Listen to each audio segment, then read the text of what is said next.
en esta jornada para la revisión de la norma de gestión de riesgos para la seguridad del paciente, y que podamos compartir las experiencias que tenéis de su cumplimiento en vuestros hospitales y también que podamos compartir las necesidades de actualización que hemos visto que son muy grandes. Agradeceros vuestra participación y el interés que habéis puesto en el proyecto, ya que tenemos más de casi 150 personas que se han inscrito a la jornada, que es bastante, y queremos que este proyecto se siga haciendo en el grupo de trabajo 5 del Comité 179 de Calidad y Seguridad en los Centros de Asistencia Sanitaria. Es muy importante contar con vuestras aportaciones y vuestra experiencia en la norma para poder mejorarla y con el propósito de que esto sea bueno para las organizaciones, para que ayuden a mejorar su gestión de riesgos y también, como no, para los propios pacientes. Después de esta breve introducción, os voy a dejar con Elizabeth González, que es la presidenta del Comité 179. Entre otras cosas, para UNE es la presidenta del Comité 179. Bueno, gracias, Cristina. Pues yo aprovecharé solo 5 minutitos para dar la bienvenida a los ponentes y explicar un poco en qué consistirá la jornada que tenemos hoy. La jornada que nos acontece hoy va a dividirse en diferentes bloques. Vamos a explicar un poco las experiencias en el uso de la norma desde dos ángulos que se complementan. Aquí tendremos a Manel Ramírez de Arellano Serna, que es director del ámbito médico y jefe de servicio de nefrología del Consorci Sanitari de Terrassa, en Barcelona, y a Francisco García Gómez, de la Subdirección Médica de la Dirección de Calidad Asistencial y Seguridad del Paciente de la Clínica Centro. Seguidamente nos acompañará Santiago Tomás hablando de la necesidad de la actualización de la norma. Nos explicará por qué estamos aquí, por qué hacemos esta jornada, por qué necesitamos revisarla. Y luego, por último, acabará nuestra compañera Cristina, que ha iniciado la sesión de hoy, donde nos hablará en qué consiste esta revisión de la norma. El objetivo que tenemos dentro del día de hoy es que podamos entre todos compartir experiencias en el uso, ver que después de 11 años qué necesitamos revisar dentro de esta norma y que, por lo tanto objetivos, necesidades, inquietudes, incluso, como decía Cristina, poder compartir experiencias que hemos vivido en nuestros centros y que, por lo tanto, vemos que se han de poner de manifiesto. Y, por último, finalizar un poco con todo el tema de, vale, y llegados a este punto, ¿cómo podemos llegar a revisar la norma? Es decir, Cristina nos contará los secretos de cómo podemos participar y, por supuesto, cuál es el punto de inicio a partir de hoy. Y sin más, yo creo que lo importante es empezar con la sesión de hoy y yo voy a darle paso a Manel Ramírez de Arellano con la primera experiencia y seguidamente pues, a Francisco.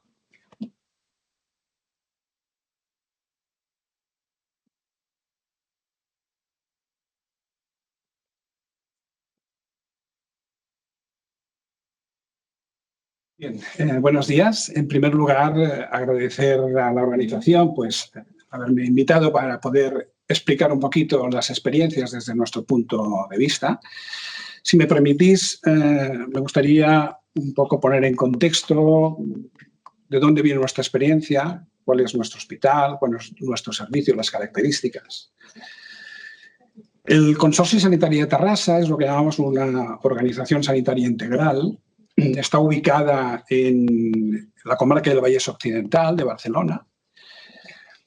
Es un consorci que tiene diferentes hospitales. Tiene un hospital de agudos, vamos a denominarlo medio, aproximadamente 500 camas, pero además dispone de un hospital de crónicos también. Dispone también de la única unidad hospitalaria penitenciaria del Estado español. Tiene 7 centros de asistencia primaria. Además, alguna característica especial también, porque damos la parte asistencial a lo que es el Centro de Alto Rendimiento Deportivo de Sant Cugat. Y su área de referencia vienen a ser unos 230.000 habitantes.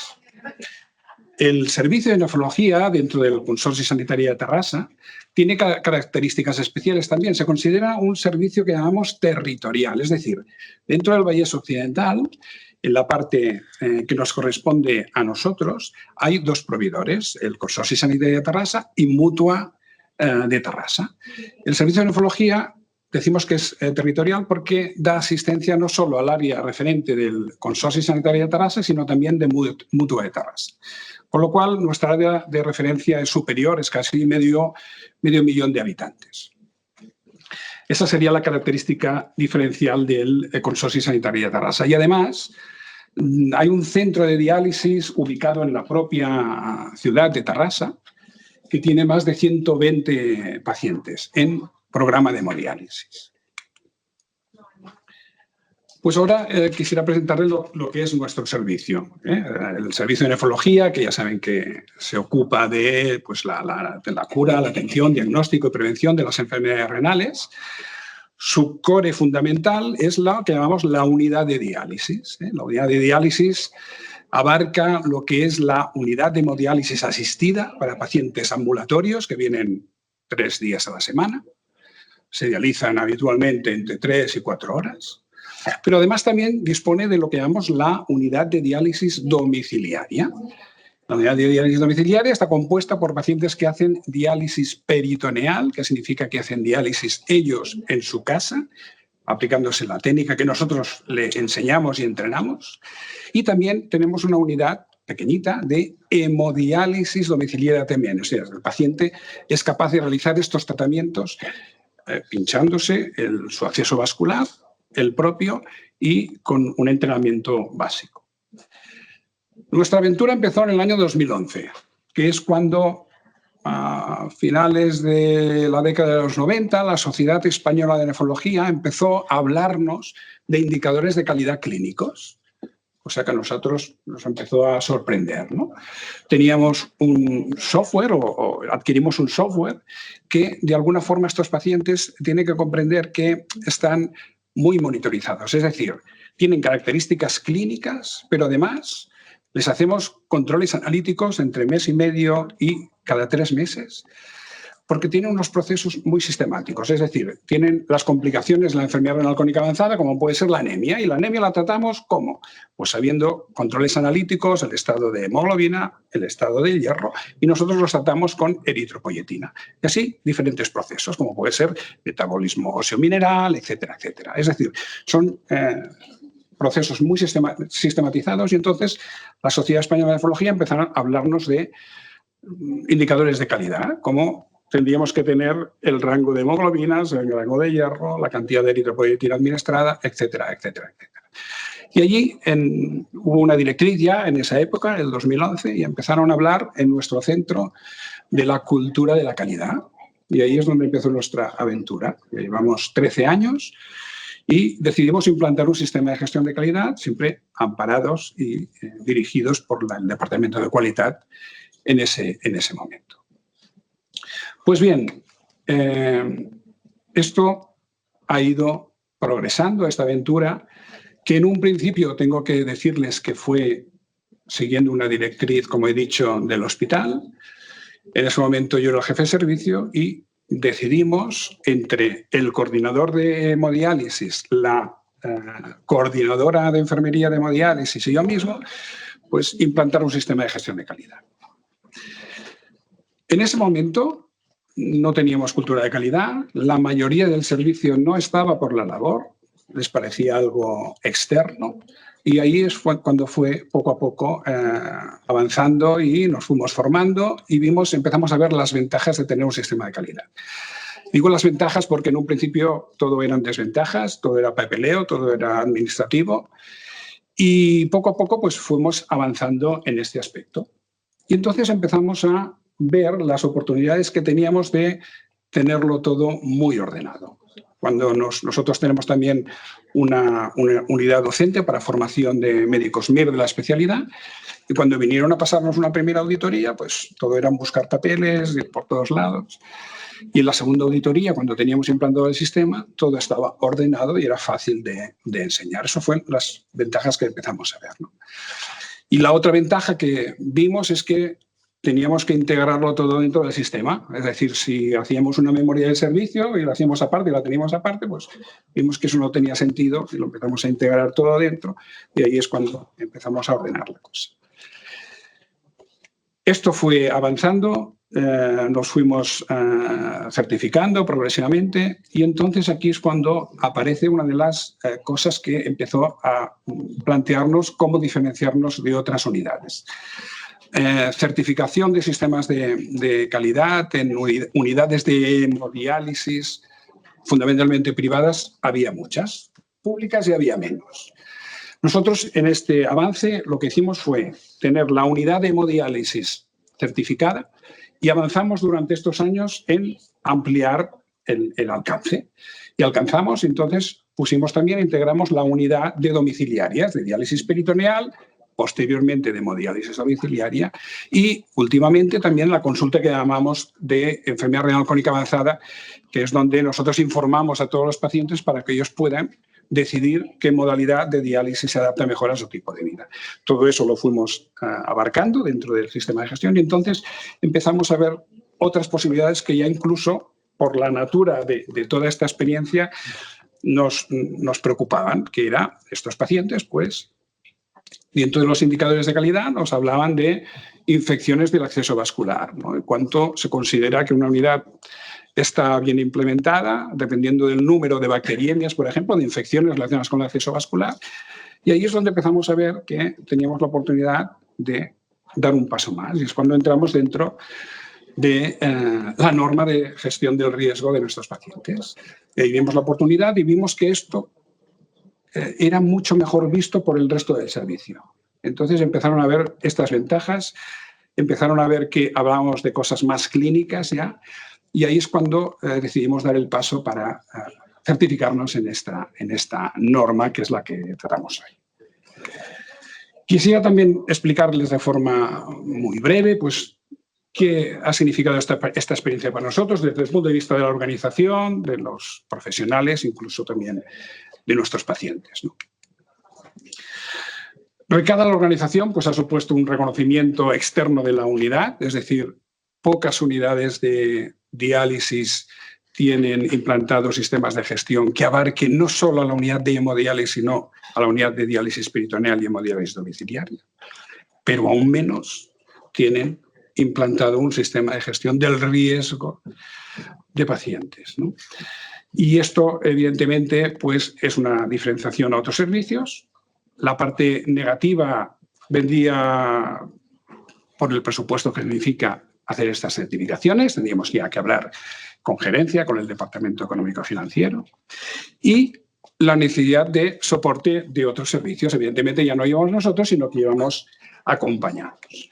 Desde el punto de vista de los profesionales, como les he avanzado anteriormente, pues ha mejorado evidentemente la cultura de seguridad clínica y visión de los riesgos, aumenta la notificación de los incidentes, la estructura de las acciones de mejora y preventivas, hay un lenguaje que es más sanitario, al que entendemos más los clínicos, y la parte más negativa pues podría ser integrar una metodología a la que no estábamos nosotros acostumbrados.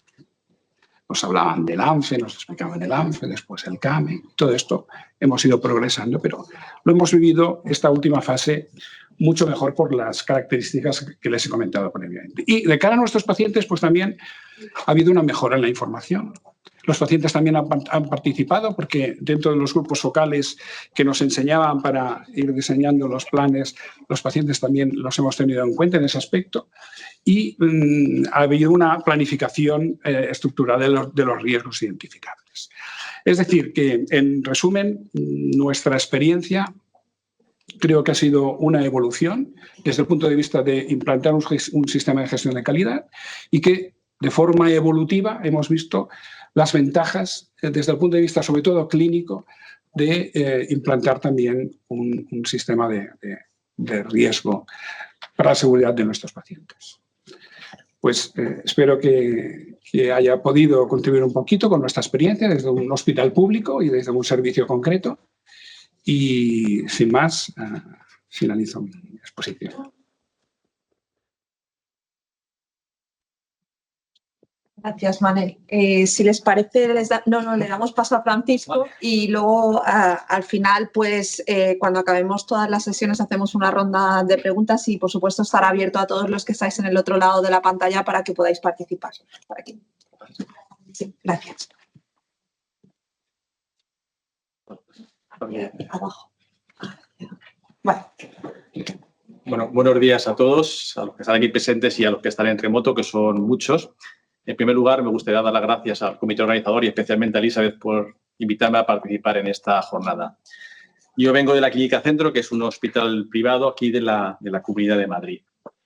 Bien, como todos ustedes saben, existe un principio fundamental en la asistencia sanitaria, ¿no?, que ya fue promulgado por Hipócrates en el año 460 a.C., que es el primum non nocere, lo primero, no hacer daño. Pero claro, cuando uno ve titulares de este tipo en la prensa, ¿no?, los errores médicos son la tercera causa de muerte en Estados Unidos, o algo que nos toca más de cerca, entre 25.000 y 35.000 españoles mueren cada año por errores médicos, pues hombre, hace uno que se replantee un poco este principio fundamental. Vaya por delante que para mí esta descripción es errónea porque no son errores médicos. Yo creo que debería poner errores asociados a la asistencia sanitaria, no personalizar en la parte médica, ¿no? Pero claro, si ya uno ve un titular de este tipo tan espectacular, que acudir a un hospital es más peligroso que viajar en avión, según este artículo, pues si un ciudadano ingresa en cualquier hospital del mundo, tiene un 10% de probabilidad de sufrir un error en su cuidado. E incluso 1 de cada 400 puede llevarle a la muerte. Pues claro, cabe preguntarse esto. ¿Los errores en la atención sanitaria ocurren? Pues evidentemente, por desgracia, sí ocurren. ¿Y esto a qué se debe fundamentalmente? Pues fundamentalmente a que nos encontramos ante unos sistemas sanitarios cada vez que son mucho más complejos. Según este estudio, esta publicación, cuando un paciente ingresa a un hospital, hasta 133 profesionales pueden verse involucrados en su tratamiento, en su asistencia. ¿Esto qué implica? Pues que se incremente la probabilidad de que se produzca un incidente, un evento adverso en la atención sanitaria de estos pacientes.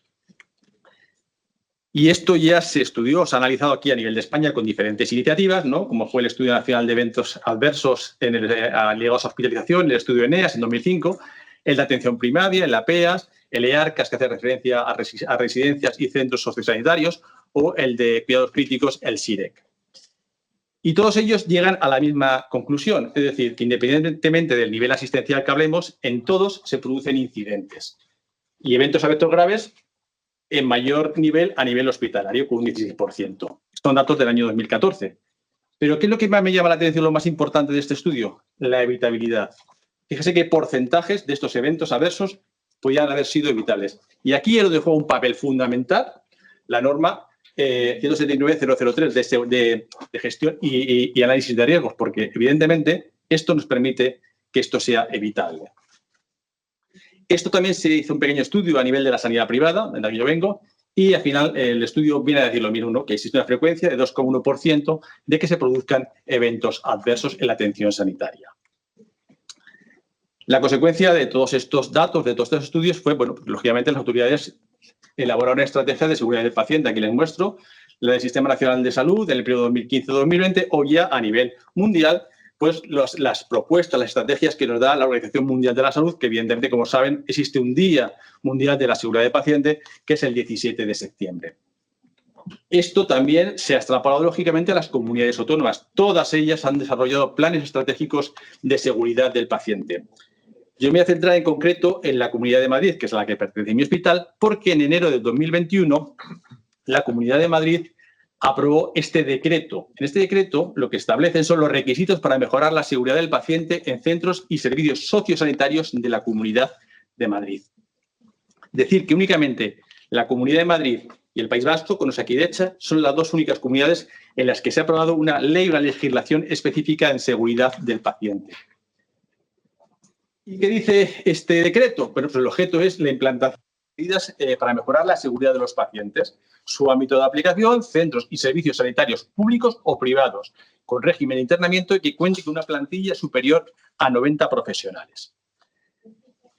En esta norma, en este decreto, se establece que tiene que elaborarse un plan de seguridad del paciente que afecta a diferentes servicios, a diferentes especialidades clínicas, que tiene que haber un responsable en la seguridad del paciente, que tiene que haber una comisión de seguridad del paciente y que esto va a tener una actuación inspectora, de hecho, la mayor parte de los hospitales ya nos han venido a inspeccionar la comunidad, y un régimen sancionador. En conclusión, esto es de obligado cumplimiento. ¿Esto qué hizo? Bueno, pues en nuestra experiencia, pues la Clínica Centro, en este caso a través del Departamento de Seguridad del Paciente, tuvimos que elaborar un plan estratégico de seguridad del paciente. Este es el manual, aquí les presento el índice, y ya como pueden ver, ya estamos incluyendo todo relacionado con el análisis y la gestión de riesgos, con algoritmos de gestión de riesgo, identificación, análisis, evaluación, tratamiento, etcétera.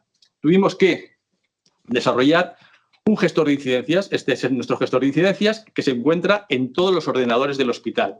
Todos los trabajadores tienen acceso a él para transmitir, para notificar cualquier incidencia o incidente relacionado con la seguridad del paciente. Esto es anónimo, pueden poner su nombre, pero está anonimizado y tuvimos que crear, lógicamente, según dice la norma, una comisión de seguridad del paciente, en la que en este caso el responsable soy yo, el presidente de la comisión y responsable de seguridad, y lo que hacemos en estas comisiones es analizar, estudiar todos estos incidentes que se nos notifican, lógicamente, para poner solución a los mismos. Dentro de nuestro manual de procedimientos también elaboramos una planificación de la gestión, un protocolo de planificación de gestión de los riesgos, en el que fundamentalmente pues, seguimos el flujograma característico, identificación de los riesgos, hacemos un análisis de los riesgos, la evaluación, tratamiento, seguimiento y revisión de los mismos y una comunicación a toda la organización. Actualmente, este plan estratégico de seguridad del paciente se ha, digamos, renovado, se ha caducado y se ha ampliado ya abarca hasta el año 2027. Y en él se mantienen las 12 líneas estratégicas, pero se han dividido en 4 grandes grupos. Una hace referencia a la organización con 4 líneas estratégicas, 2 hacen referencia a agentes y grupos de interés. Los procesos internos serían las 12 líneas establecidas en el protocolo o en el plan anterior. Y el último es el aprendizaje y futuro, donde ya en su línea estratégica número 12 se está ya hablando de extender y mejorar los sistemas de gestión. Ya están incluyendo también cuestiones relacionadas con la gestión de los riesgos. Nosotros actualmente, bueno, el hospital tiene varias certificaciones, la 9001, 14001 en ambiental y otras, y este año la recertificación de la 9001-2015,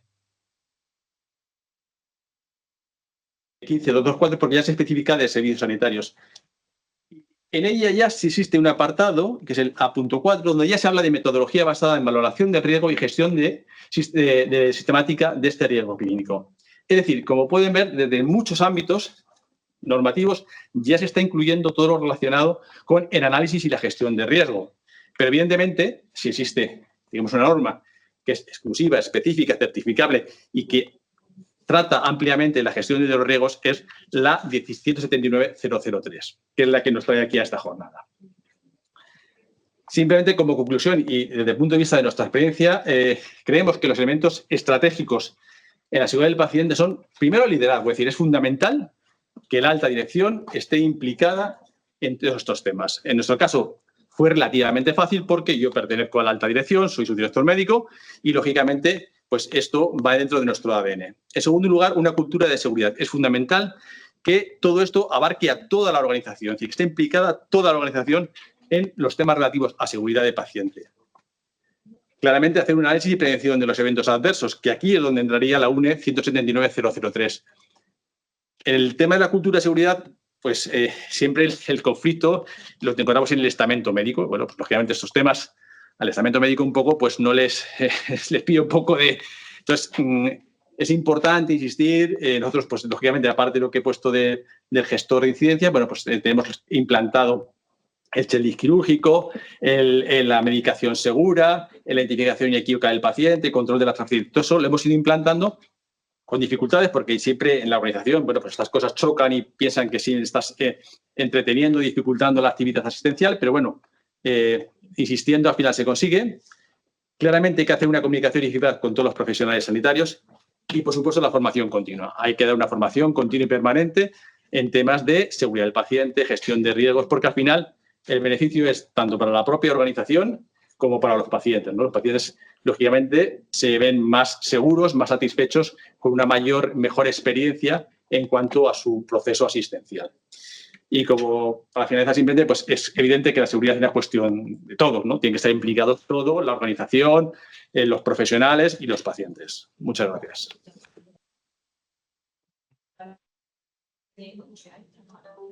Vale, pues si os parece bien, ahora pasamos al siguiente bloque, donde Santi Tomás nos hablará de la necesidad de la actualización de la norma. Buenos días, muchas gracias y daros las gracias también a UNE, a la organización, pues, por poder estar aquí explicando nuestra experiencia desde otro punto de vista, que es el que tratamos nosotros. Y me han pedido que os hable de nuestra opinión, os dé nuestra opinión sobre la necesidad de actualizar la norma. Permitirme al inicio que os presente qué es FIDIPS. FIDIPS es el acrónimo de Fundación por la Investigación, Docencia, Innovación y Seguridad del Paciente. Somos una fundación, una organización privada sin ánimo de lucro que se fundó hace 12 años y que nos dedicamos pues, a esto, a trabajar por la seguridad del paciente.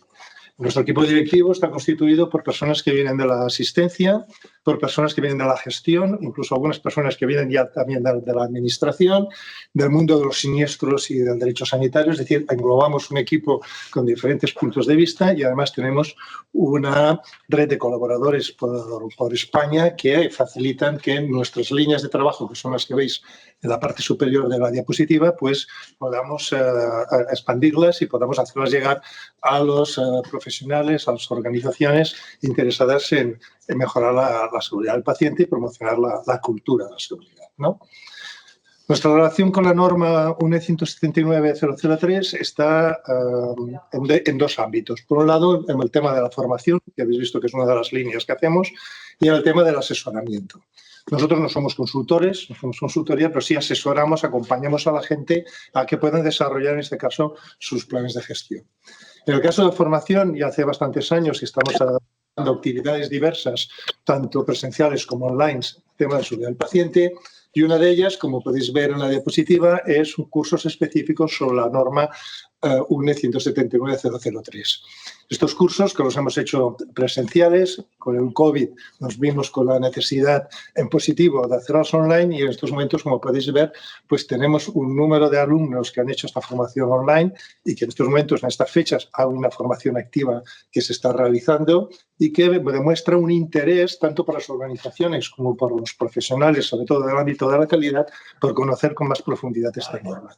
Y en el tema del asesoramiento tenemos un programa propio interno nuestro para ayudar a las organizaciones a realizar o a mejorar sus planes de gestión de riesgos. Y es aquí donde nosotros intentamos introducir e implicarlos en el concepto de la norma, porque entendemos que la norma en sí es un buen guión, un buen modelo, como se ha explicado anteriormente, para poder desarrollar un plan de gestión de riesgos en el ámbito sanitario.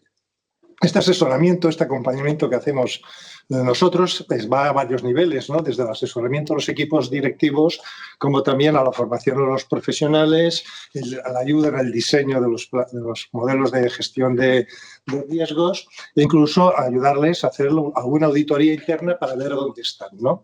Y en este sentido, una de las herramientas que nosotros utilizamos y que hemos desarrollado de desarrollo propio es un modelo de autoevaluación online que está basado en la norma con algunos añadidos de otras fuentes también de modelos de calidad, que lo que pretende es que los interesados puedan hacerse un autoexamen de si estoy cumpliendo o no estoy cumpliendo con estos criterios. Incluso les hemos añadido en esta herramienta aspectos relacionados con ámbitos concretos para que les facilite la ayuda a encontrar sus propios riesgos, ¿no? Como veis, aquí estamos hablando del modelo para urgencias, bloque quirúrgico, hospitalización. Cuando entran en esta herramienta, se les pide si tienen determinados riesgos detectados, tratados, sus protocolos, etc. Es decir, intentar ayudar no solo en el concepto etéreo de qué es la norma, sino también en concretar los aspectos que a ellos les incumben más directamente por el servicio o centro donde se trabajan, ¿no? Y además les acompañamos, como decía anteriormente, a poderles hacer una auditoría interna. Dicha esta foto, para intentar explicar qué es lo que estamos haciendo con el tema de la norma, yo quería entrar ahora, a partir de aquí, en el concepto de por qué detectamos de que es necesario mejorar la norma, porque entre otras cosas ya han pasado, como ya se ha dicho, unos cuantos años, ¿no?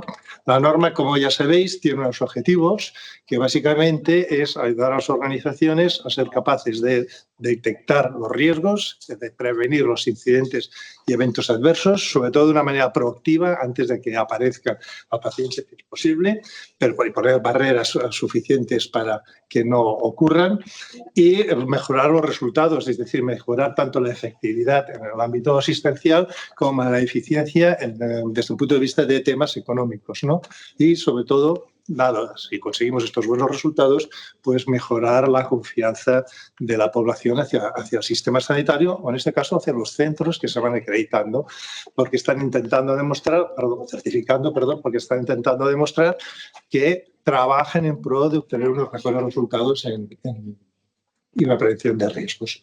Y una cosa que hemos de tener clara es que no es un traje a medida de cada organización. A veces nos hemos encontrado que dicen, hombre, es que no se adapta a lo que hacemos nosotros. No, te tienes tú que adaptar a lo que nos dice la norma si quieres gestionar los riesgos, ¿no? Y a veces hay incluso discordancias de entender el concepto de lo que significa la norma, como ya veréis. También hay que decir que la norma nació en el año 2010 y ya tuvo una revisión en el 2013 para adaptarla primero por la experiencia de aplicación y ver su dificultad, y luego también pues, para adaptarla a nivel conceptual con una mejor compresión, pues, por ejemplo, con la ISO 31000, mejorar los temas de vocabulario adaptados a las terminologías de la OMS y resolver aquellos asuntos que en aquel momento habían creado confusión o dificultades para poder las organizaciones trabajarlos, ¿no? Y desde el 2013 no ha habido más actualizaciones. La norma tiene este guión que vemos aquí, ¿vale? Entre los objetivos, las normas para consultar la misma, pero sobre todo la parte más importante es la 4 y 5 que se ve, que son los requisitos que se necesitan para montar un modelo de gestión de riesgos a nivel asistencial y en los procesos propiamente dicho. Y probablemente estos 3 puntos, como veremos de aquí al final, son los puntos a lo mejor donde vamos a tener que trabajar más en las necesidades de actualizar la norma, incluso a lo mejor están los anexos, ¿no? Es decir, son los puntos claves que es necesario revisarlos y adaptarlos a los cambios que pueden haber ocurrido, ¿no? Los contenidos ya los conocéis también, es decir, hablamos de los requisitos generales para un modelo de gestión de riesgos y los procesos para implantarlo, ¿no? Y que en este sentido, pues, parece que estén muy bien definidos, pero una de las cosas que, como comentaré a continuación, que más la gente levanta la mano es la falta de concreción o lenguajes muy etéreos, como dicen algunos, que les cuesta interpretar verdaderamente lo que pone en los estándares. De hecho, lo que es la gestión de riesgos, como he comentado, básicamente es el punto 5, que es lo que tenemos que hacer. ¿Qué es lo que tenemos que hacer? Esto se recoge en la misma norma, ¿vale? Sustentado bajo el paraguas de unos requisitos generales que hemos de tener en cuenta para que pueda desarrollarse este modelo, ¿no? La pregunta que surge aquí es de lo que tenemos que hacer y del 2013 al 2024, ¿qué ha pasado, ¿no? Es necesario hacer esta adaptación, es necesario adecuarlo, ¿no? La verdad es que si nos ponemos a pensar en voz alta, sin buscar datos y sin concretar, pues han pasado muchas cosas, o están pasando muchas cosas en el día a día que te pueden justificar hacer esta modificación, ¿no? Ha aumentado la actividad asistencial en estos 11 años, han aparecido nuevas tecnologías, han aparecido mayor especialización de los complejos asistenciales, ha aumentado la siniestralidad también, y esto nos lo pueden decir las empresas que se dedican a los temas de siniestros y seguros. Han aparecido riesgos externos que no pensábamos entonces, como los temas de la ciberseguridad, por ejemplo, o las pandemias y los riesgos que han generado. Igual nos tenemos que preparar para futuras pandemias. Los temas relacionados con la gestión ambiental, las dificultades para tener los recursos humanos necesarios en las organizaciones y con competencias específicas para los procesos asistenciales que realizan, aumento del gasto sanitario y luego también, como se ha comentado hace un momento, los planes estratégicos de gestión de riesgos que están pidiendo ya desde las administraciones, ¿no? Algunas ya con un carácter más obligatorio, lo cual creemos que es una buena oportunidad que la norma pueda ayudar a todas las organizaciones a seguir un guión de trabajo en lo cual puedas dar respuesta a estos planes que te están pidiendo. Y luego hay otro tema, ¿no? Que son los ciclos de actualización de las normas, ¿no? Como he dicho antes, se hizo en el 2010, se actualizó en 2013, nos han pasado 2 ciclos ya por delante, quizá que toca. Si no hemos de modificar nada, pues por lo menos la imagen de que alguien se lo ha revisado y ha dicho, oye, seguimos igual. Y si no, que es lo que yo creo que hemos de defender, hay que incorporar más cosas. ¿Y cómo las vamos a incorporar?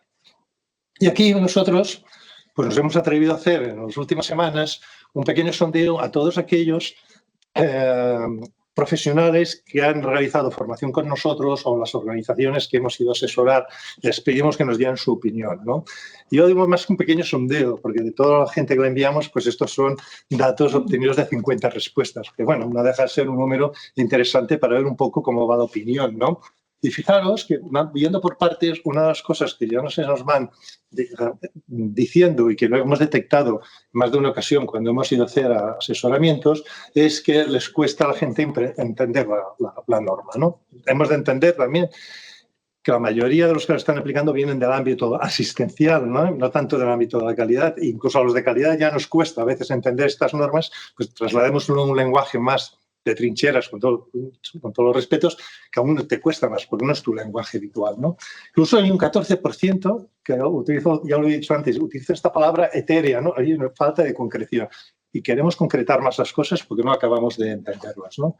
Luego, la mayoría dicen que faltan cosas o que se han de contemplar cosas. Una que prácticamente repite en todo el mundo es que la norma no contempla específicamente el concepto de segundas víctimas, ¿no? Y el tema de segundas víctimas habría de salir. Hay gente que dicen, bueno, si tú haces mapa de riesgos, evaluación de riesgos, dentro de los riesgos ya se contempla que hay una segunda víctima. Pero igual se tendría que dedicar un capítulo aparte. Esto es unas cosas a reflexionar en este sentido, ¿no? A nivel de la estructura, pues hay una variedad. O sea, hay un 60% de gente que te está diciendo que no les gusta la estructura como está redactado, que no se sienten cómodos, ¿no?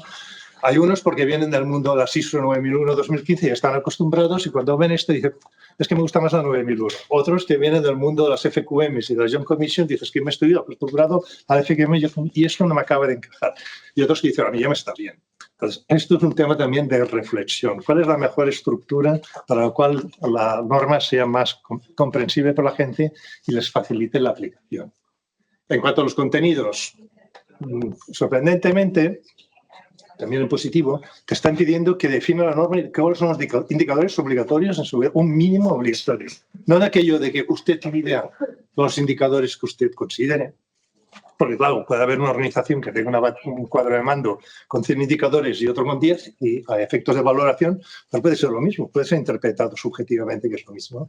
Entonces, mucha gente está diciendo, concretar por favor cuáles son el mínimo que habría de haber, ¿vale? Igual que el tema de las competencias y formación de la gente que va a llevar la gestión de riesgos, ¿no?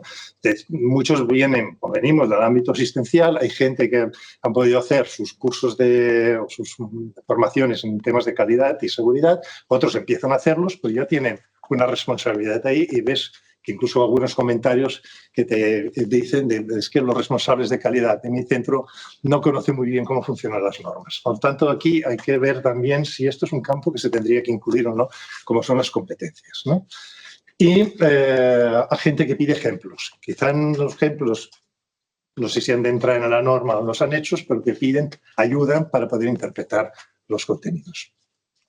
Y esta pregunta, aquí ves los porcentajes son diferentes, pues porque era una pregunta de multirespuestas, se les pidió cuáles de todos estos listados u otros vosotros incorporaríais en la norma. Y fijaros un poco las respuestas que nos aparecieron aquí, ¿no? Si hacemos un Pareto con estas 50 respuestas que nos llegaron, resulta que el Pareto nos dice que la mayoría te está marcando más este ámbito, es decir, incluir las segundas víctimas, incluir los riesgos relacionados con la inteligencia artificial, las nuevas tecnologías, sobre todo tanto como herramientas de ayuda, pero como riesgos nuevos que van a aparecer. Luego los indicadores, incluir la seguridad del profesional y tema de potenciar más el tema del análisis de costes, que sí que se contempla, pero que probablemente habría de describirse o trabajarse de otra manera, ¿no? Algunos de estos temas ya aparecen, ya tienen algunas normas UNE más o menos desarrollados. Entonces, aquí hemos de ver cómo se podían integrar estas normas o conceptos de estas normas en esta misma, ¿no? O sea, no tienes por qué estar certificado, a lo mejor, para un tema de invento de inteligencia artificial, pero sí contemplar aspectos de la norma que exista que también figuren aquí para asegurar la seguridad del paciente. Son ideas, ¿no? acabando, en conclusiones, respondiendo a la pregunta, ¿es necesaria actualizar la norma? Mi respuesta de entrada es que sí. Y tanto por todo lo que he explicado anteriormente de variabilidad que hay a nivel social, sanitarios, innovación, etcétera, como porque toca. ¿Vale? No quiero que haya discusión. ¿Qué aspectos deberían trabajarse? Hombre, pues por lo que hemos hablado, quizá una redacción más cómoda y más concreta y revisar las definiciones. Estudiar si la estructura de la norma debe modificarse, y en marco aquí que hay bastantes divergencias, pero yo creo que en el comité técnico y el grupo de trabajo que se pueda desarrollar debe ser un tema de debate de cómo estructurarla. Incorporar estándares relacionados específicamente con aquellos temas que he mostrado en la diapositiva anterior. Y ahora, cuando he llegado, he apuntado rápidamente, pero dejarme apuntar una frase que se me ha ocurrido en el tren cuando venía, que es exigencia. Una de las cosas que te encuentras, y sobre todo cuando tú estás asesorando a los centros y les haces la auditoría interna y hablas con ellos, es que les exiges bastante cumplimiento, pero luego se encuentran que en las auditorías externas que les puedan llegar no hay tanta exigencia, ¿no? Es decir, yo te pido una batería de indicadores, de 10 indicadores, y te los doy tanto a ti como 10 como a ella que tiene 100. Entonces dice, hombre, quizá hay que ser más exigente. Certificar a un modelo de gestión de riesgos asistenciales con una única herramienta que tienes un sistema de notificación, pues no estamos cumpliendo la norma. Y hay algunos que están certificados así. Certificar otros que tienen notificación, ANFES, rondas de seguridad, briefings, triggers, etcétera, etcétera. Oye, este va en exceso, este va pasado, pero hay muchas diferencias. En lo que te piden también es la exigencia, que puede estar también relacionada con la concreción de los términos que aparecen. Y quisiera acabar con esta frase. Para nosotros defendemos que la norma UNE es una herramienta esencial que fortalecerá la seguridad del paciente, que promueve las prácticas seguras, que promueve la gestión de riesgos efectivos en entornos sanitarios y que adoptarlo es un compromiso hacia la excelencia y hacia la calidad en la atención. Y nada más, daros las gracias de nuevo. Aquí dejamos nuestros datos por si alguien nos quiere seguir o nos quiere preguntar alguna cosa, y quedará a vuestra disposición para las preguntas que puedan hacer. Muchas gracias. Gracias, Santi. Bueno, yo ya con estas 3 charlas me están saliendo muchas preguntas. Ahora nos queda Cristina. Espero que en el otro lado de la pantalla también os surjan todas las preguntas, porque ahora, después de que Cristina nos lance a ver qué podemos hacer, abriremos este coloquio. Así que, Cristina. Le damos paso. Ay, muchas gracias, perdona por el calambre.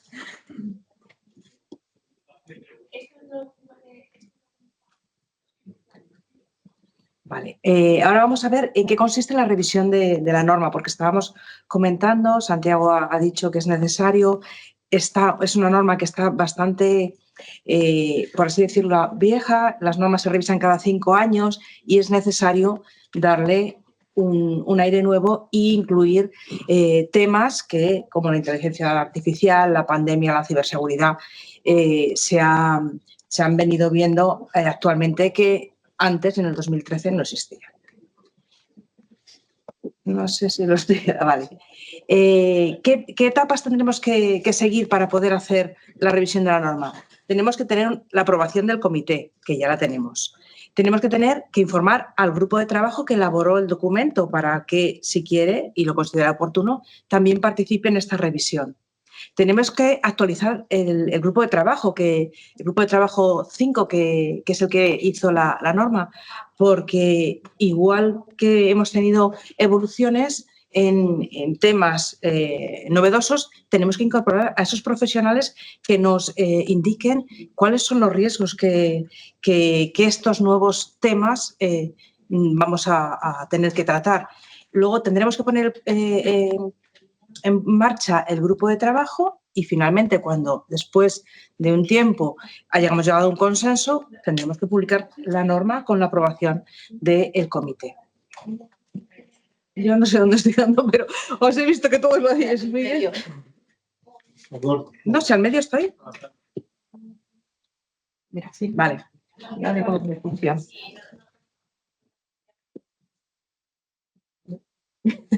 Te prometo que no.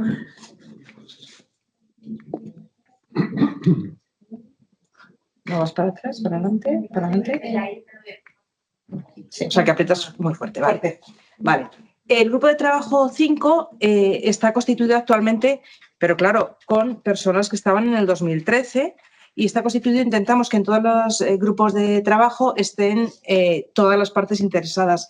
¿Por qué queremos que estén todas las partes interesadas? Porque cada uno tiene su punto de vista y cada uno nos va a aportar valor a la norma. Por eso necesitamos que todas las partes se involucren para hacer el documento.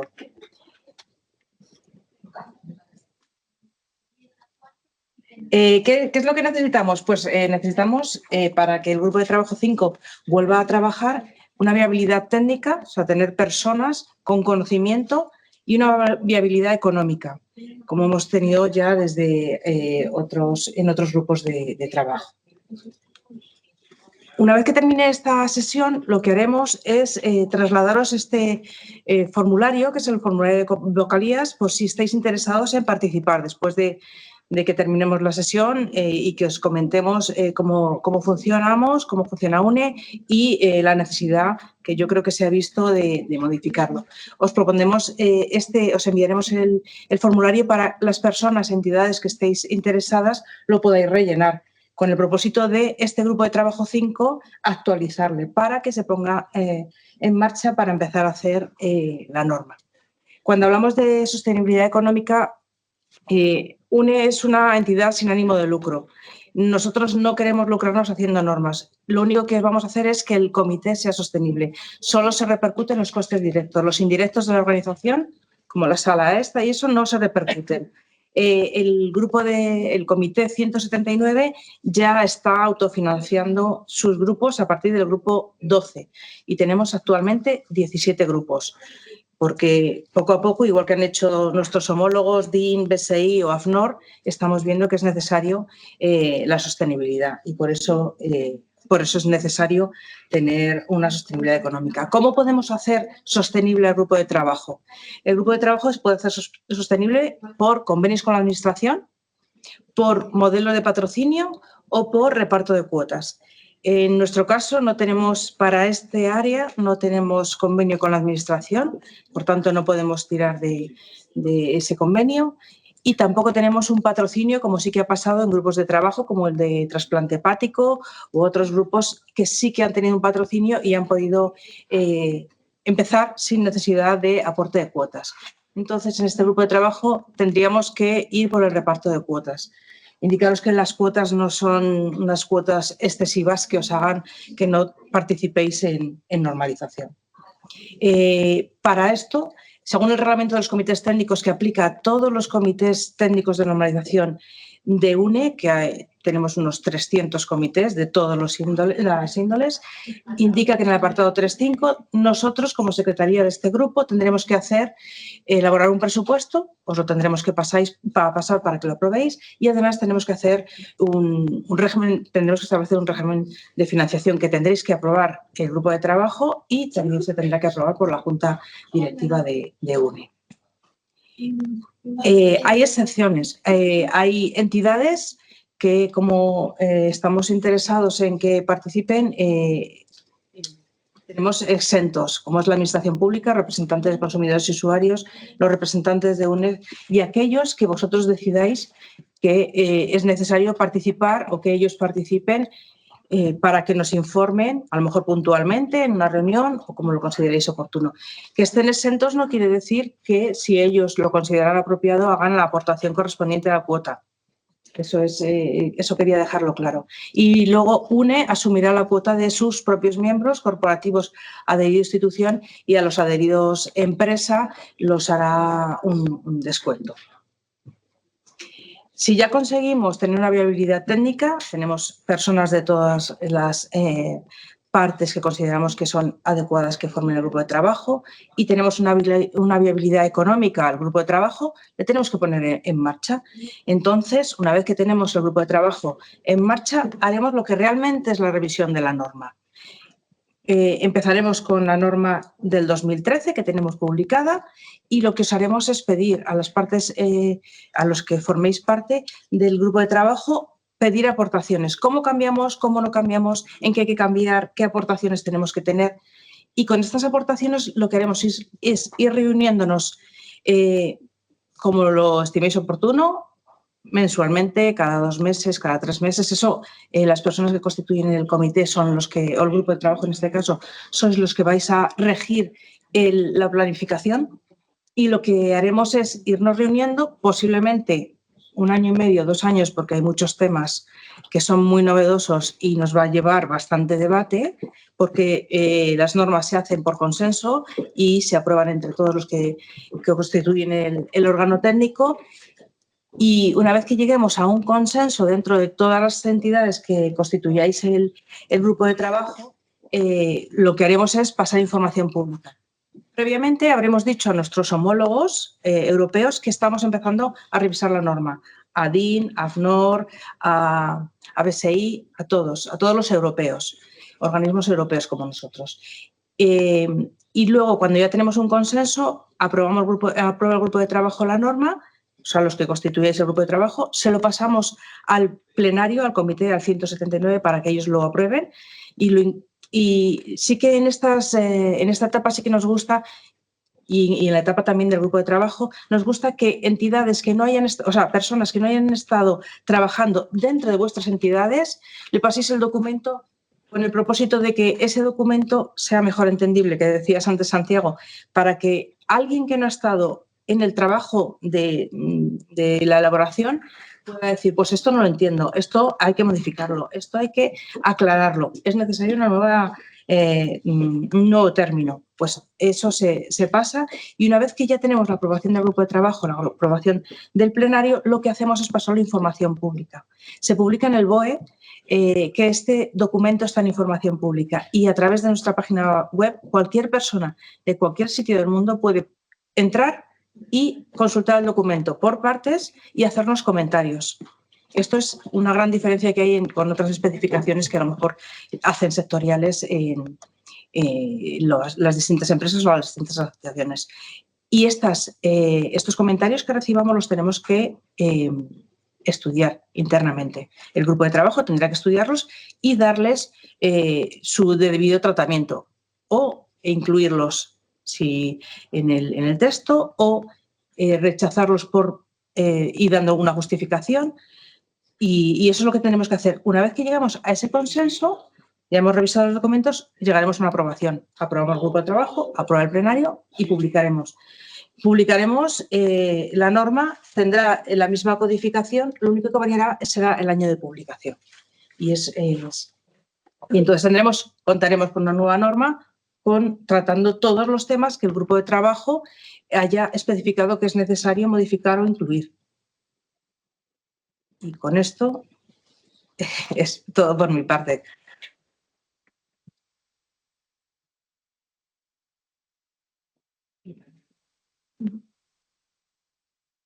Gracias, Cristina.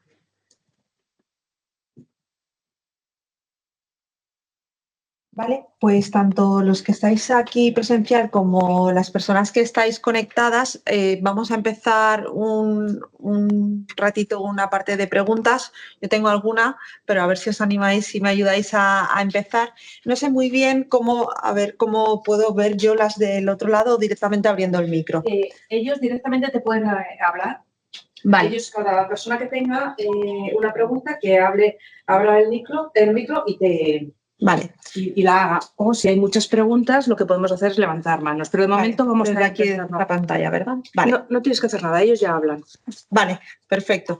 Pues si os parece, tanto los que estáis en el otro lado como los que estamos aquí, empezaríamos un poco la ronda de preguntas. No sé si hay alguien que se anime en el otro lado de la pantalla, o empezamos por aquí.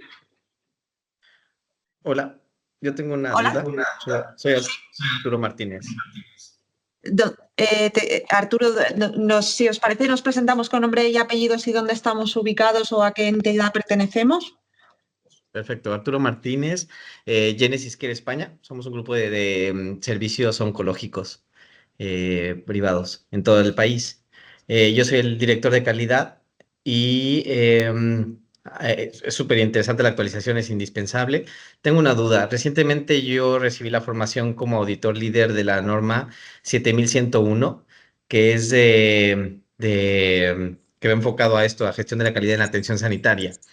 ¿cómo complementaría o cómo evitaríamos ese canibalismo?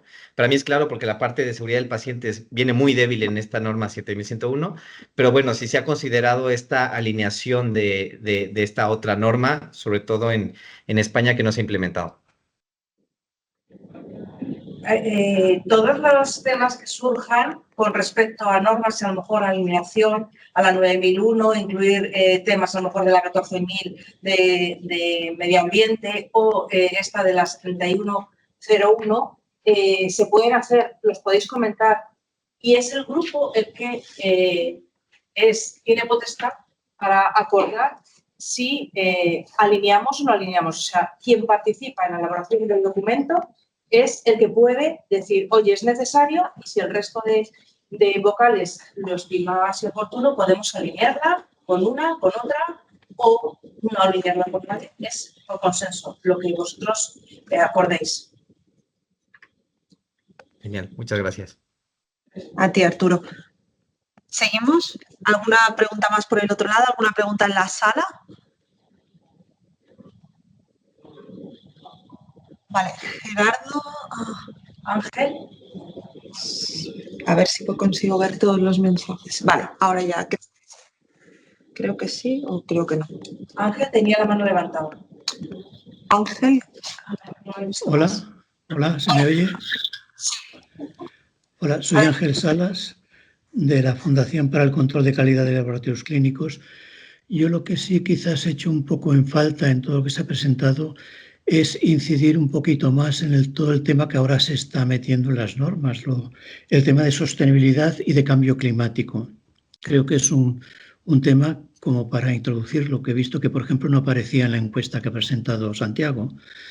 No sé, ¿qué opináis los demás? Yo, por alusiones, sí que he puesto una frase de gestión ambiental, porque quería recoger un poco lo que tú acabas de comentar, porque había comentarios que nos llegaron en la misma línea de lo que tú acabas de explicar ahora, ¿no? Y sí que salió, no mucha gente de los que contestaron la encuesta, pero salían temas.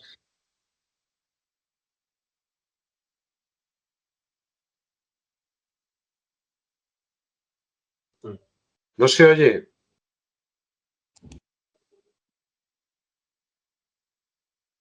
¿Alguien más se anima? Si no, sigo yo con alguna más para ir creando debate.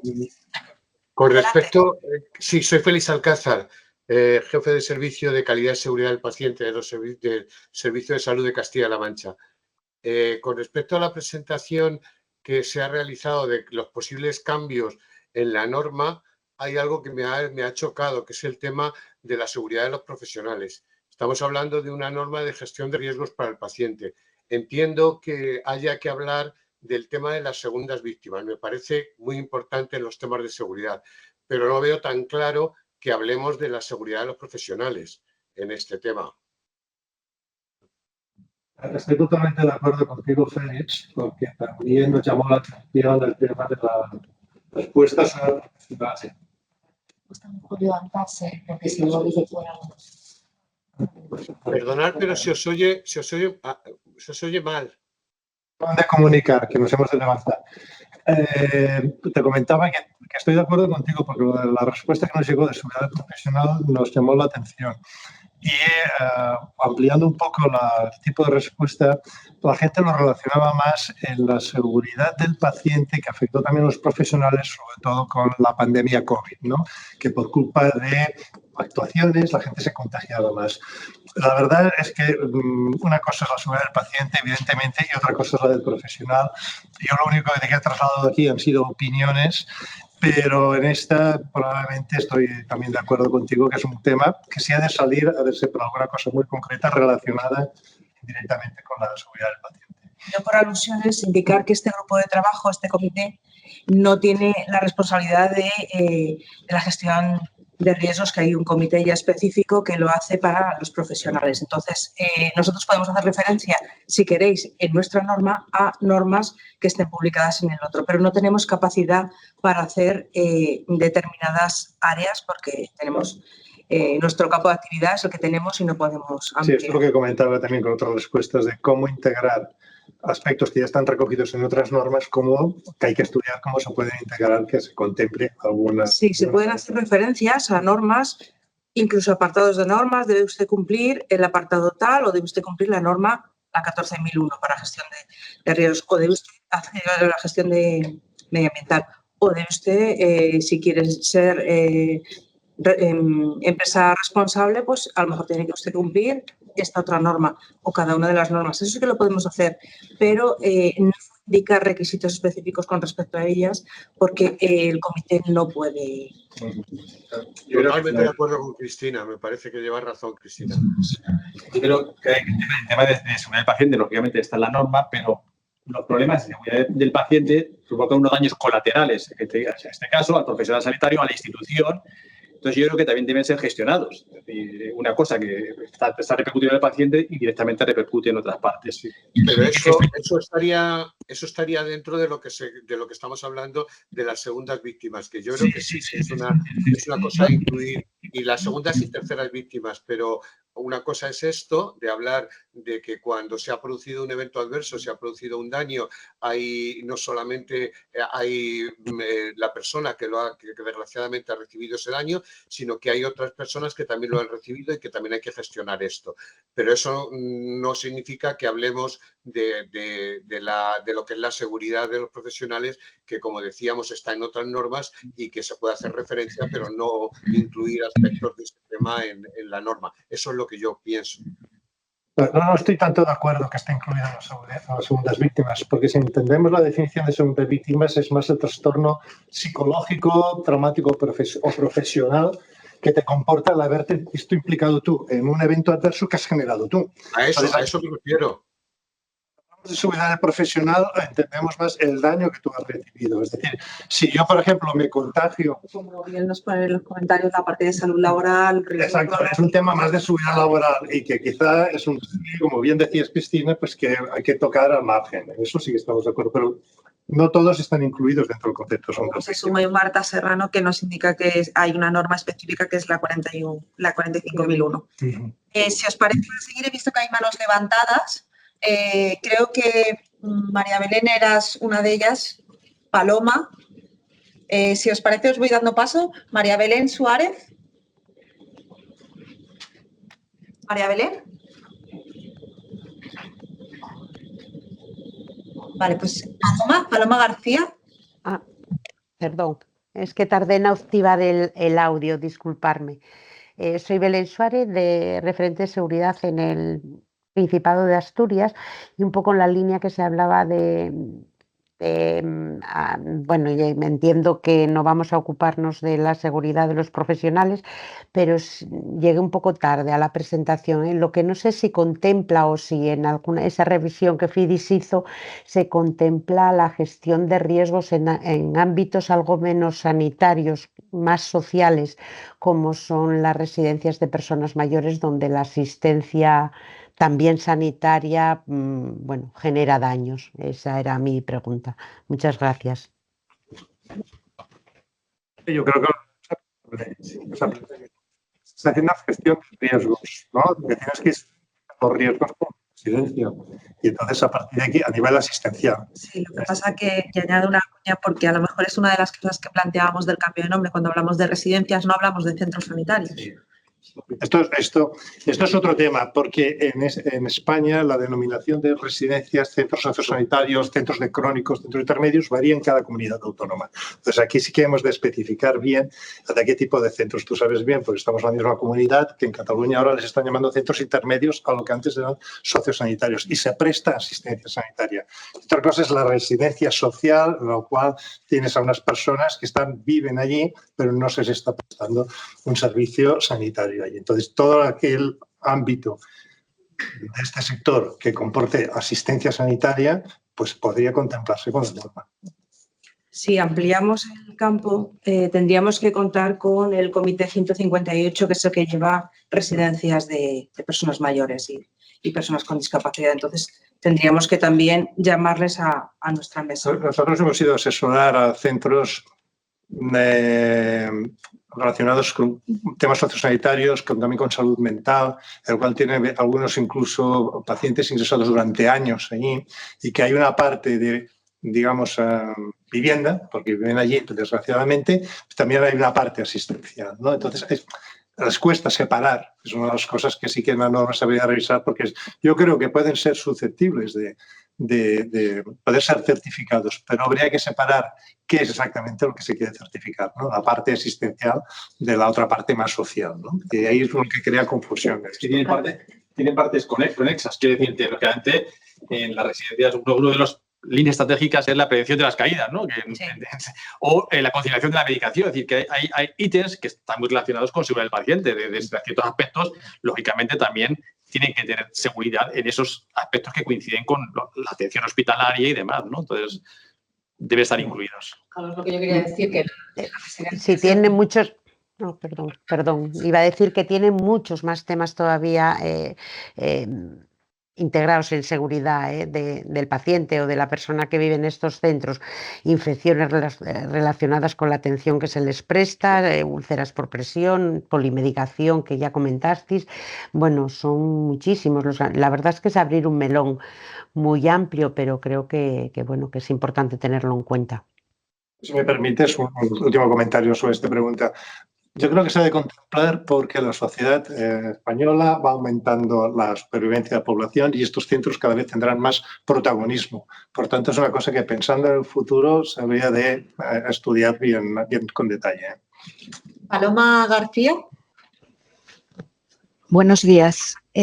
Yo soy Paloma García de Carlos, soy la referente de seguridad de la Comunidad Canaria y, bueno, me parece un acierto ponerse a revisar esta norma porque ha sufrido muchos avances, yo creo. Por un lado, estoy de acuerdo con Belén en que de alguna manera, bueno, y con lo que se ha ido comentando, de alguna manera, o bien modificamos el título de la norma de tal manera que quede claro que nos dediquemos a un aspecto específico de la atención, o yo creo que a lo mejor ir pensando cómo se puede también atajar o abordar el tema del paciente residente en centros de crónicos. Y por otro lado, comentar que creo que sería enriquecedor contar con alguien que aporte la visión de los servicios jurídicos en temas que están relacionados, por ejemplo, con la comunicación de eventos adversos, contra aquella política del buen samaritano y el hecho de que, aunque sean anonimizados, bueno, hay un miedo a que pueda ser algo punible. Y yo creo que contar con alguien de servicios jurídicos que nos dé esa visión podría ser muy enriquecedor. Paloma.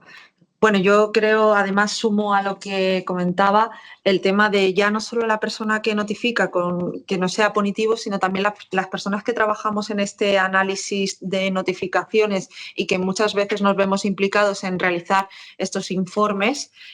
Bueno, pues que en su momento parecía que hubo como un movimiento de poder un poco, no sé si la palabra adecuada, porque yo no vengo de esta rama, es legislar esta parte, pero creo que también es una parte importante a considerar, ¿no? Y yo estoy de acuerdo en que otros profesionales como el jurídico nos podrían aportar mucho en esta revisión. Hasta donde yo sé, y me corrigen los que más saben del tema, Italia tiene una legislación específica que blinda, no sé si es la palabra adecuada, pero bueno, protege a aquellos profesionales que trabajan y que comunican un evento adverso, en la parte del sistema de notificación y también, como dices tú, a aquellos profesionales de las unidades de calidad o de gestión de riesgos que después son los responsables de hacer los análisis causa-raíz o los ANFE. Y entonces Italia tiene una legislación específica que evidentemente el objetivo de este comité no es legislar, pero a lo mejor sí poner sobre la mesa un tema que me consta que está siendo abordado por la Subdirección de Calidad del Ministerio de Sanidad, que es cómo se hace un marco normativo de validación, ¿vale? de las actividades que tienen que ver con la seguridad. Gracias, Paloma. No sé si queréis añadir alguna cosa más a lo que comenta. Vale, yo me gustaría aprovechar y leer algún comentario que tenemos aquí añadido, que nos hace Gemma Gracia. Del plan de seguridad del paciente en los centros debe incluir una línea estratégica de atención a las segundas y terceras víctimas en la organización. En mi opinión, la norma debe evaluar este aspecto. Quería aprovechar para leerlo porque hemos hablado de la segunda víctima, pero no hemos nombrado a la tercera víctima. También es un punto importante. Hay poca bibliografía, pocas referencias de cómo gestionarla y, como explicaban en la primera ponencia, por ejemplo, Manel, tenemos siempre una implicación desde la organización, profesional, paciente y bueno, personas en general, ¿no? Entonces yo creo que es un comentario muy, muy acertado. Luego seguimos con Cristina Nebot, que nos dice que en la Comunidad Valenciana están los ACLES, que son hospitales de atención a pacientes crónicos y larga estancia, y no son ni sociosanitarios ni residencias, ¿no? Bueno, pues aquí volvemos otra vez al comentario de que no es el término centros sanitarios, sino que quizás es un lenguaje que tendríamos, una terminología que tendríamos que revisar de acuerdo a las peculiaridades que hay en cada comunidad, ¿no? Y nos sigue haciendo otro comentario, Cristina, en el que en el ACLE se atiende a pacientes crónicos complejos que requieren cuidados hospitalarios por necesidad de cuidados paliativos, convalescencia, daño cerebral. Bueno, en esta línea también nos hacía una aportación Marta Serrano antes, que cuando nosotros certificamos podemos definir un alcance, ¿no? Entonces, dentro de todo lo que pueda tener un centro sanitario, sanitario o no sanitario, podemos definir exactamente dónde queremos implantar esa norma, ¿no? Y siguiendo las preguntas, por el otro lado, no sé si hay alguien más con la mano levantada. De momento creo que no. Si no, que por favor quite el micrófono por si no lo veo, pero en principio no veo a alguien más con la mano levantada. Yo sí quisiera también hacer otra pregunta a Manel. Manel, después de lo que nos has explicado desde tu experiencia, una experiencia más asistencial, desde ese ángulo, ¿qué crees que podríamos incorporar en este grupo de trabajo para que consigamos llegar más a la parte asistencial, más a un lenguaje más cercano? Porque es verdad que cuando promovemos todas estas iniciativas, los de calidad estamos allí los primeros para sumarnos, ¿no?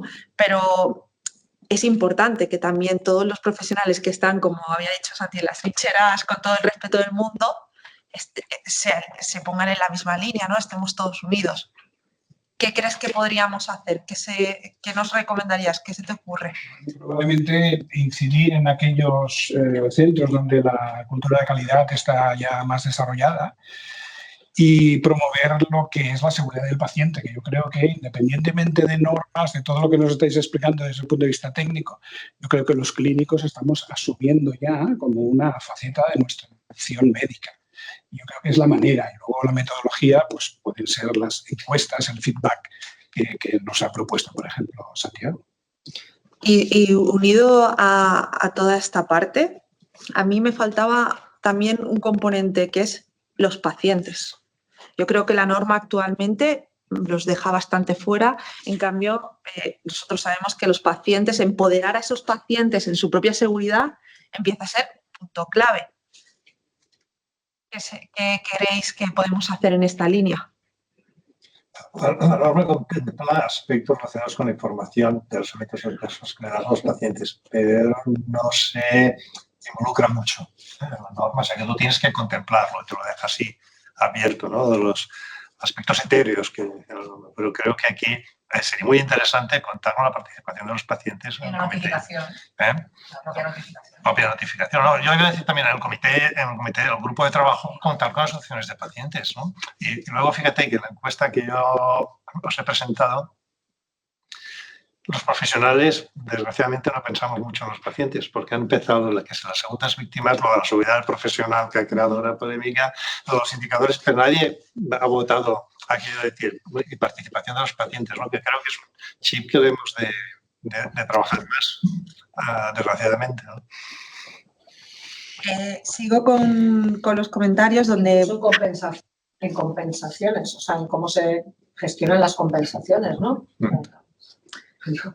Lo que tenemos que con Mónica es que también forma parte del círculo al final. Cuando un paciente es dañado, ¿no? Lo siguiente es compensarlo.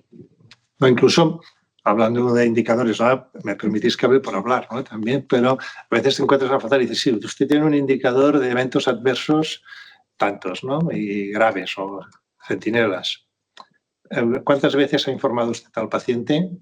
Y cómo ha sido cuántas compensaciones ha habido de un tipo o de otro. Estos son resultados que a nivel de calidad, como indicadores, como medición de cómo estás haciendo las cosas, a lo mejor los tendríamos que incorporar, ¿no? Por aquellas cosas que hablábamos de indicadores mínimos, ¿no? Sí, tenemos un programa de información al paciente y aquí nos quedamos más tranquilos, ¿no? Porque la norma solamente me pide eso. Pues a lo mejor hemos de dar un paso más allí, ¿no? Quiero resultados de ese programa. Bueno, ver esto cómo se integra en estas cosas. Ser más exigente, perdona, exigente, que es lo que decía yo al final, ¿no? Unido a lo que tú comentas y a la parte asistencial que explicaba Manel al inicio, a mí me surgía una de mis preguntas aquí escuchándoos, que era, vale, y en ningún momento hemos hablado de la mejora continua, ¿no? O sea, estamos pidiendo unos indicadores, un resultado, un impacto clínico, pero ¿quién evalúa realmente que esto está favoreciendo la seguridad de estos pacientes? ¿No? Esta segunda parte creo que queda poco reforzada. He visto un comentario también que nos unían de que las acciones para la mejora de su propia seguridad, ¿no? Bueno, creo que esta sería otro gran tema a llevar a este grupo de trabajo. He visto también algún artículo que nos ponen en el chat, muy interesante, sobre el empoderamiento del paciente. Creo que ya ha quedado claro que el paciente tiene que participar en este grupo de trabajo. Y aprovecho y lanzo otra para Inmaculada Mediavilla, que la tenemos aquí como presidenta de la Sociedad Española de Calidad Asistencial. ¿Qué puede hacer la Sociedad Española de Calidad Asistencial para contribuir en este grupo de trabajo, para contribuir en la revisión como calidad? Hombre, de entrada está claro que nosotros nos vamos a involucrar en este grupo técnico, en este grupo de trabajo 5. Bueno, ya estamos presidiendo contigo el 179 y lógicamente tenemos que entrar aquí. En SECA desde hace ya 2 o 3 años funciona una sección muy potente de seguridad del paciente y ya 2 personas de esa sección se han ofrecido para actualizar o estar en el grupo que va a actualizar la norma.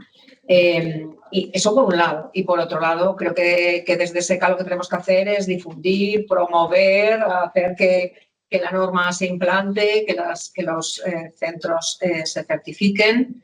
Por ejemplo, yo trabajo, aparte de ser presidenta de la SECA, trabajo en la atención primaria y creo que en la atención primaria tenemos poca experiencia en certificación. De hecho, en mi gerencia en Madrid no estamos certificados, ni nosotros ni los centros. Y ya nos estábamos... He visto que Gerardo se ha desconectado, que conmigo es el responsable de seguridad del paciente, pero él ya le estaba dando vueltas a que tenemos que intentar que se certifique, no sé si algún centro o la gerencia. Por ahí tenemos que ir, yo creo, porque en primaria yo creo que hay menos experiencia. Ahí va la siguiente, que la parte privada tiene mucha impregnación en la norma, servicios muy concretos tienen impregnación en la norma, pero la parte de la primaria, la sociosanitaria o intermedia, bueno, no tanto. Y no porque no estén comprometidos, sino a lo mejor no tenemos una norma que sea tan cercana a otros ámbitos, a otras líneas asistenciales, ¿no? Y mi siguiente pregunta es, Cristina, ¿y este grupo de trabajo tiene límite de personas? ¿Cuántas personas lo pueden formar? No hay límite. No hay límite. Lo que necesitamos es que estén todas las partes interesadas. Lo que comentabais antes, sí que para la versión anterior sí que contamos con el Foro Español de Pacientes y también con otra entidad de usuarios o pacientes. Y lo que necesitamos es que todos los que estén, todas las partes que consideren que pueden aportar, que se apunten al grupo, porque cada uno de nosotros va a dar su punto de vista. Y comentaban por ahí, ¿va a ser de alto nivel? Lo que quiera el grupo es el que va a decidir por dónde va a ir la norma. Vale. Si la norma se va a alinear con la 9001, si va a ser más un tipo FQM, lo que el grupo considere. Y el grupo tendrá unos compromisos de asistencia, unos compromisos de participación. Es necesario que las personas que realmente consideren necesario modificar la norma se apunten, pero con el propósito de participar activamente, no solo de ir de oyentes, porque entonces no evolucionamos la norma. Si todos estamos de oyentes, nadie va a poner un pie para que la norma avance como consideramos que es necesario, que se está viendo en la jornada, que es necesario que avance y que toque otros temas que actualmente se están tratando. Y si, por ejemplo, hay una entidad, una empresa que está comprometida, que trabaja en centros sanitarios, que quiere involucrarse, ¿no? Ser parte de esta revisión, ¿funcionaría de la misma manera? Sí, son vocales. La vocalía, yo cuando hablo de vocalía hablo de entidad. La entidad puede ser una administración pública, puede ser un centro privado, puede ser una asociación de profesionales, puede ser cualquier tipo de entidad. Principalmente, claro, relacionados con el tema que vamos a tratar. Muy bien. ¿Más preguntas, Santi? Yo quiero haceros una pregunta a la moderadora y a la experiencia que nos ha presentado sobre el tema de la certificación de servicio de nefrología, hemodiálisis. ¿Cómo se vive? Porque los dos estáis en el mismo centro, por eso la preguntaba para los dos. ¿Cómo se vive en un centro que tienes tu gestión de calidad y seguridad del paciente para todo el centro, pero que hay un servicio que además se ha certificado versus otros que están no certificados, sino que están en el plan del hospital? Si esto despierta inquietudes a los otros, pues yo también quiero, o cómo se gestiona entre unos y otros el tema, ¿no? Les quería preguntar vuestra experiencia porque es una cosa que a veces surge en los foros a los que vamos, ¿no? Se pueden certificar servicios, pero esto cómo se integra con el resto del centro. En ese aspecto, primero, en nuestro centro había una línea estratégica de calidad y a propuesta por la dirección y probablemente pues sí que haya ayudado que yo, aparte de desempeñar como jefe de servicio, concretamente en nefrología, soy director del ámbito médico, medicina interna y especialidades médicas. Hombre, ahí he puesto también mi grano de arena. Yo, al final, pues impregnado de esta cultura y he propuesto a diferentes servicios de este ámbito implantar esos servicios sistemas de gestión de calidad, y esto se ha hecho recientemente. El servicio de alergia ha certificado y ha implantado un sistema de gestión de calidad. Probablemente nosotros también ayudamos a que esto se vaya impregnando. Yo, por nuestra parte, pues yo creo que hay una diferencia en aquellos que están certificados, que es un mejor seguimiento de los planes de riesgos versus el resto de servicios, que al final acabamos obteniendo mucha notificación, mucha reactividad y poca proactividad. Una iniciativa que se ha visto que ha impregnado al resto de servicios, que ha venido liderado un poco por el servicio de nefrología, por su certificación, es el trabajo con grupos multidisciplinares en la identificación de riesgos. Porque es una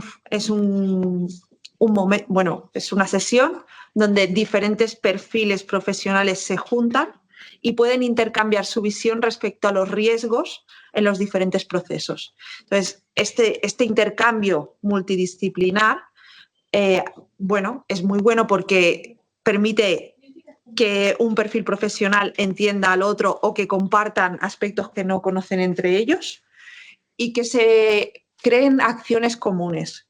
Y esto yo creo que es un punto que ha sido muy fuerte de poder hacer la certificación. Esto nos ha dado mucha fuerza en la perspectiva profesional. ¿Más preguntas? ¿Tenéis alguna pregunta más? Bueno, leo aquí algún comentario que nos pone Isabel Carrasco Pedro Ruiz, veo que lo firma, debe estar con otro acceso. FIDIS y SECA han aplicado el cuestionario de cultura habiendo obtenido resultados interesantes, principalmente en referencia a áreas de mejora, que probablemente habría que tener en cuenta de cara a la actualización de la norma 179/2003. Bueno, yo creo que por eso mismo estamos hoy aquí y creo que es un compromiso total. Sí, os comento lo que dice Pedro, que también ha participado en el grupo de trabajo. Se ha hecho un estudio, como sabéis, nacional de cultura de seguridad que hemos hecho entre SECA y FIDIPS con las respuestas de más de 7.000 profesionales de toda España y que hay una serie de conclusiones muy interesantes con unas propuestas de acciones de mejora y muy bien el apunte de Pedro porque esas propuestas hay que hacerlas llegar a toda la parte de las administraciones y evidentemente si hay una norma las ha de recoger. Rosa María Añel nos ha enviado alguno más de investigación respecto a la implicación de los pacientes y en atención primaria. Yo creo que nos quedaremos con estos enlaces que nos serán súper interesantes. Y luego, para ir cerrando, si alguien tiene alguna pregunta más, pues la incorporaremos. Pero a mí sí me gustaría para a acabar de cerrar, y me uno con Francisco, Santi, incluso Manel, si te atreves aquí, con la parte de exigencia. Santi nos ha dicho, exigencia nos la ha lanzado allí. ¿Qué queremos con exigencia? Que en las diferentes comunidades o desde la perspectiva del Ministerio se lance un mensaje de que todos tenemos que ir unidos en esta línea con unas mismas directrices, que funcionemos igual con un decreto, que os... Yo cuando he soltado la palabra exigencia iba por varias líneas. Por un lado, el rigor.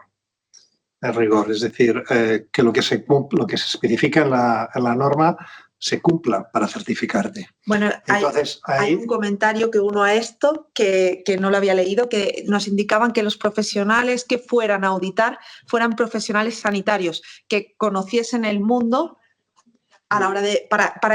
supongo que ha enlazado a ese rigor. Sí, sí. Primero el rigor. Para exigir rigor, la norma de concretar y definir muy bien qué exige, ¿no? Porque si no, no puede haber rigor, ¿no? Y la otra, evidentemente, cuando te hacen una evaluación rigurosa, tú puedes verdaderamente sentirte satisfecho tanto si la nota es positiva como si no lo es, ¿no? Y pues si no lo es, pues acción de mejora para conseguir esa certificación. Pero todo el rigor, porque has visto heterogeneidades, sin tener que especificar nada. Y luego el tema de las administraciones, pues podría ser interesante que habiendo una norma, igual que en algunos concursos, licitaciones y tal, te exigen ISOs no sé cuántos, pues ahora en el ámbito sanitario, ¿por qué no se puede exigir para acreditarte tu cartera de servicios que tengas la norma? Un poco por lo que yo contaba en Madrid, ¿no? Que este decreto que se aprobó, aunque hace referencia a centros con internamiento, pero bueno, sí, evidentemente ya es de obligado cumplimiento. Es decir, no es que esto no es una opción. Es decir, aquí a nuestro hospital, a nuestra clínica, han venido inspectores de la comunidad a ver que realmente tenemos un plan estratégico de seguridad, que todos estos ítems que nos están reclamando existen, que existen indicadores, que medimos, que hace... Es decir, y es de obligado cumplimiento, o sea, no tiene un régimen sancionador, hay multas, ¿no? Entonces, quiero decirte que ya en alguna comunidad, digo Madrid, o sea, que son las que yo sé que tienen este tipo de normativas, ya existe.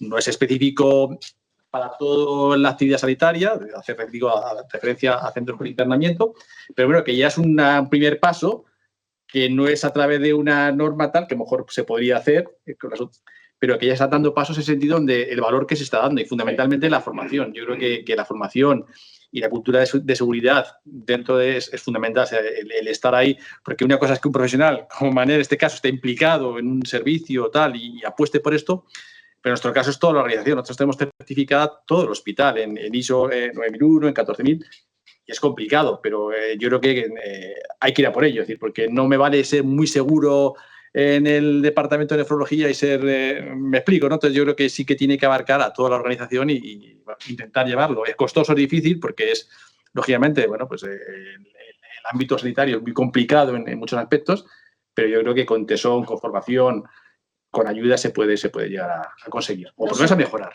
El decreto, que es un decreto de autorización, no solo es para los centros con internamiento. Para los centros con internamiento tiene mayor exigencia. Sí, y para, por ejemplo, nosotros como atención primaria y todos con la Comunidad de Madrid, también nos aplicaron el decreto y no somos... Sí, pero bueno, en el plan estratégico a cirugía me refiero... Sí, claro, sí. esa es una autorización y tiene cosas como tener una política de seguridad, tener un comité de seguridad, tener un responsable de seguridad nombrado formalmente, que desde entonces yo soy la responsable de seguridad nombrada formalmente, que no lo era informal, pero ahora ya soy formal, y es un decreto de autorización de centros. Por lo tanto, un centro no tiene autorización para abrir si no tiene todas esas características, ¿no? Y está muy bien, efectivamente, la Comunidad de Madrid es una de las pioneras. Y añado, esas características verificadas, porque como bien comentabas, se verifica. O sea, no vale con decir un papel, hola, yo soy el responsable. No. Que esto es importante. Vienen dos inspectoras y toda la documentación que tienes. Que nosotros tuvimos que mandar todo, la política de seguridad, el comité, mi nombramiento, formal. Actas de las reuniones. En cuanto al tema de las exigencias, para la certificación, ahí hay que contar con ENAC, porque el problema está en que quien acredita a las entidades que certifican es ENAC. Entonces, cualquier exigencia de que quién puede ir a hacer una auditoría para certificar y tal, eso estamos en manos de que sea ENAC la que toma la decisión de acreditar a las entidades certificadoras. Y ahí las entidades certificadoras, si son muy laxas a la hora de las exigencias y, como decían, en las auditorías externas ser más laxo en la aplicación de las normas, eso tiene que ver con que luego ENAC sea rigurosa o no a la hora de revisar a estas entidades que certifican. Yo os voy a pedir, nosotros vamos a hacer la norma, luego ya si se certifica o no, ya eso ya está fuera de nuestro campo de... Entonces, Félix, ya serán las entidades certificadoras las que tengan que... A eso me refiero, que es otra historia, que es ENAC y las entidades certificadoras que están acreditadas por ENAC, las que hablan de la exigencia. Otra cosa es la exigencia, como comentabais, de decretos, que Castilla-La Mancha ya está a punto de salir el decreto que también exige una serie de condiciones a los centros para que estén acreditados, pero para que estén acreditados como centros sanitarios. Pero eso es otra cosa, son dos cosas diferentes, lo que nosotros podemos hacer con una norma a luego la aplicación de la misma que tiene otras entidades que la respaldan o que se encargan de ello. Pero la norma es un primer paso. Si no tienes una norma, unos requisitos que hayamos consensuado entre todos, las entidades de certificación lo tendrán peor y las entidades de acreditación pues también. Eduardo Falco. Hola, Eduardo. ¿Se me oye? Hola, buenos días. Yo soy Eduardo Falcó, yo pertenezco a... Es que no sabía cuándo intervenir porque no quería interrumpir este interesantísimo debate. Yo pertenezco a la Federación Española de Osteópatas y estoy aquí invitado porque yo participé en la actualización de nuestra norma, que es de la prestación de asistencia sanitaria en osteopatía. Esa norma la actualizamos también, igual que estáis haciendo vosotros, y lo que estamos intentando es que la osteopatía, que no estáis muy puestos en el tema, es que esté reconocida en España todavía como sanitaria, que todavía no está. Entonces, a mí me encanta que tengamos este trabajo de seguridad para el paciente, pero en nuestra profesión todavía estamos intentando regular quiénes son osteópatas para que haya esa seguridad del paciente y quiénes no. Entonces, mi pregunta sería, cuando consigamos, esperamos que sea pronto, que nuestro ministerio nos regule y seamos una profesión sanitaria homologada, que en otros países sí que está y aquí no, ¿habrá algún tipo de organización entre normas para que nosotros podamos acceder también a esta norma interna nuestra, también para tener una seguridad del paciente todavía buscando esa exigencia y excelencia que proponéis? Bueno, yo entiendo que sí, porque quiero decir, la osteopatía, a pesar de no estar actualmente reconocida aquí en España, en los trámites que se esté y en el momento en que se llegue, se incorporará como cualquier otra actividad sanitaria. Igual que hemos visto el ejemplo de nefrología, pues será osteopatía o será cualquier otra. O sea que yo estoy segura que en algún momento os acabaréis adheriendo y está muy bien que también podáis dentro de esta revisión hacer vuestras aportaciones, ¿no? Porque seguramente tendréis una visión diferente y unas aportaciones diferentes como cualquier otro ámbito de la asistencia.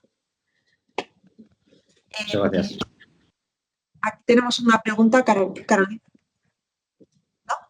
Vale. Bueno, yo creo que hemos llegado a la hora. Igualmente, cualquier persona que tenga cualquier pregunta, cuando os haga llegar la información, nos la podéis remitir. Estaremos encantados de contestaros. Agradecer a todos los que habéis estado conectados, que sois muchísimos. Agradecer a todos los asistentes y sobre todo a los que habéis participado, porque yo creo que hoy es como el kick-off de comencemos a revisar la norma y seguro que será muy interesante y que las próximas jornadas serán para decir ya los próximos cambios. Así que gracias a todos.